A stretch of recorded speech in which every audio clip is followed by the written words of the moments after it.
Yep, recorder's working. Okay, let's count from 5 down to 1. Ready? 5, 4, 3, 2, 1. Yes, we have your vibrations from several previous sessions. Do you have a question at this time?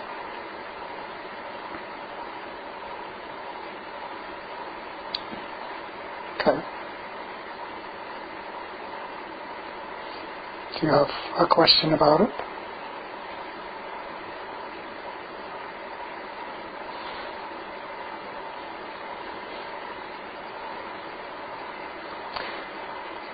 Okay, just a moment.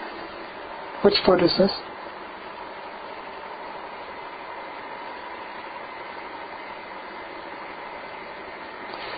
Yes. One of the things that you can learn, not that we're going to share with you, but that you're going to learn, could learn, is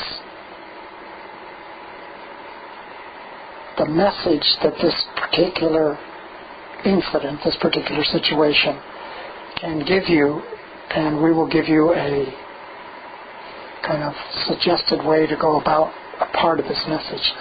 There are multiple levels of it, but one of the levels relates specifically to if we would just have you imagine the pain,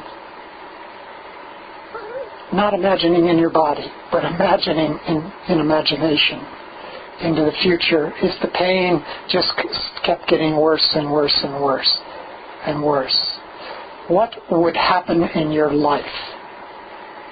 In other words, eventually you'll get to the point where maybe you couldn't run. Eventually you get to the point where you couldn't walk. Then what would happen in your life? What would the things change in your life? The things that you... And this relates to duties to others specifically. Not duties to yourself and not services that you give to yourself, but services to others. Do you understand what we're suggesting? Okay. I'll put it another way. When we're done with this channeling, or sometime when you get some quiet time before you go to bed, just in a observer mode, extend out. This is like an exaggeration, which will help you learn the lesson we're suggesting. You exaggerate that your foot just begins to hurt and hurt and hurt and hurt, and finally gets to the point where first you're hobbling and then you can't walk. Then what does that do to your life? And say this is only going to happen for a week. What does that do to your life for a week in relation to others? Well, no. We're saying that this is an exaggeration of what this is trying to tell you, that it is out of balance. That, okay, this is kind of a complex thing, but we'll get it to you. If you just had to sit in a chair for a week and you couldn't get up, what would that affect in your life? Could you do clients on one foot? Could you cook? Could you go help Jeff with his work? Could you help? Do you understand what we're saying? Okay. Okay, so we're saying that to prevent that, many people go full out and just do something serious and get laid up in a cast or something like that. You don't have to do that. You're getting a little warning light ahead of time, and you're already starting to heal it. But we wanted to get you to see the message about balance in your life. And this is one way your subconscious was trying to let you know. So when you extend that out all the way, you say, okay, there's a lot of things that I wouldn't be doing. I would be sitting more. I would be reading more. I would be meditating more.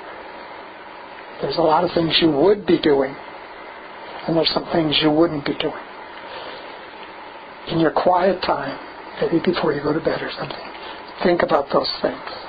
and see which need to be adjusted. What needs to increase a little, specifically towards yourself, probably, because many times when people end up in the hospital or do extreme things to themselves, there is a result that needed to happen, and that's the only way their soul would let it happen, is this extreme thing. So we're saying, no, that doesn't has to happen to you. No, you can catch it right away. You can catch it and make the adjustments. Any questions about this? Okay. Yeah. Yes. Okay. We know that you'll do the healing on it and you'll bring it back into balance. But this is coming from kind of a higher level. In other words, you didn't twist your ankle or something like that. It was not something out of the blue. This was a gift, in a way. It's a gift. And it's a gift that's healed, can be healed, and is being healed. And it is bringing you these things that we've just shared. Now, these also relate, as you said, to what is your duty to others, what is your duty to yourself in life, what is your duty to your family, to your friends. So these are about the balance between inner and outer work. And there are specific, on the journey of life, one of the paths is what they would call karma yoga, action yoga, doing, service yoga, service to others. And what this service to others does is really helps kind of make sure your ego doesn't get out of control. And so, in a sense, by giving service, you are, the Indians from India might say, you're kind of burning up the ego in the sense of this selfish ego that a lot of people don't overcome in their life. But so service is good. But if you're totally giving to service, when the point comes where you shift into, okay, now when does the inner work go? At some balance between the inner and the outer. And that is there's been a tipping point in your life. The evident point, starting about 4 months ago, in the shift, in the new direction with Jeff. This was the outer manifestation of this tipping point. And now there comes a time for you to evaluate, and not just blindly serve others, but to evaluate how the balance is. So this again fits in with the foot. What is the balance between the inner work and the outer work? And it's not just time, although time does relate to it. It's types of activities. It's the types of activities can pile up and get out of balance. Activities that were perfect 10 years ago. The balance in your life would have been perfect 10 years ago. But now there's been a shift. And so what was perfect 10 years ago maybe just by the momentum and the inertia gotten a little out of balance. Not that you got out of balance. Your soul is saying, okay, that was good then, now it's time for a change. So this is all good. This is all good. This is all good. It's way ahead. You're like, okay, you're like somebody standing in Florida, and you get a warning through this magical thing called a weather report that just comes over the air and says, hey, there's a big storm coming towards you. We're not saying there's a storm. We're not using that analogy. But the analogy is, if you know the weather, then you can do the things to prepare to stay in balance. If you know it hours ahead of time, you know a big wind is coming, a big rain is coming. So you can cover up the things that need to be covered up. You can put the lawn furniture away. So it's the same. It's the same over here. You're getting this thing with the foot is just a preview, just saying, okay, do the things you need to do so it doesn't have to go too far. So it doesn't have to go the way some other people do, where they get laid up. Or there's even some people who go to jail for 6 months in a certain way, and in that 6 months they discover something about themselves, and they end up writing a book or something and making a big change. But if they'd been outside of jail, they'd have been involved in a bunch of activity. And this is not just criminals. I mean, sometimes political prisoners like Mandela and Sadat of Egypt spent years as political prisoners, but in that time they had the quiet time because they weren't out doing. Well, you don't have to go to jail. You don't have to get laid up. You can just find out what is the balance in your life. What is the balance that's right for you? And that comes from tuning in, from observation, and from not blindly saying yes, which is part at the beginning of the journey of service to others and duty to others and duty to family. There's almost a constant yes, without question. But now, based on your family situation and Mercy's age and maturity, there's a time where you check each thing. Has this been helpful to you? Okay. Do you have any other questions? Yeah, you've got some things to chew on. Yes.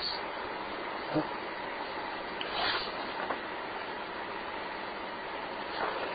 You're welcome. The only other kind of footnote, and this is going to soak in with this channeling, we're bringing to your awareness what's already kind of within you anyway, so it feels familiar and you kind of know that it's right. We're just relaying, bringing it out. The next level for you, of course, is the confidence thing about your decisions. And so that'll be a thing that just takes practice sometimes. So you can practice with the little things. Practice with the little things. Yeah, that'll give you the confidence. Yes, you don't have to make a big, huge, major shift. You see, because of your sensitivity, you're able to do this in gentle, small clicks. Like if you're facing forward and you click like 1,000th of a degree, and then you to the right, and then 1,000th degree, and then pretty soon you've gone 1,000 clicks and you've 1 degree. Well, 1 degree isn't very much in 360, but if you just constantly keep clicking, click, click, click, pretty soon you're turned totally different direction. That's your path, we sense. Other than other people are going along, and then some traumatic thing, they get a major cancer or something, and they overcome the cancer. But what it does is it turns their life 90 degrees in one short,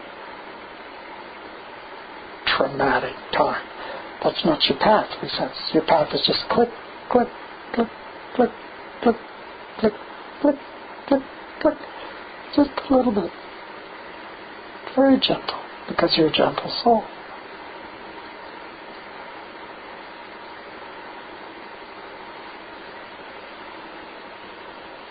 Any other questions?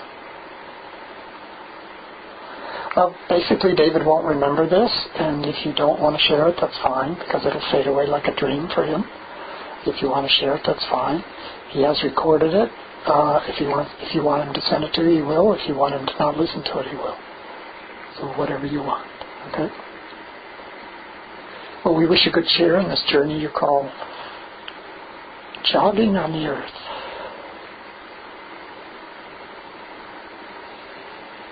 Okay, this is David.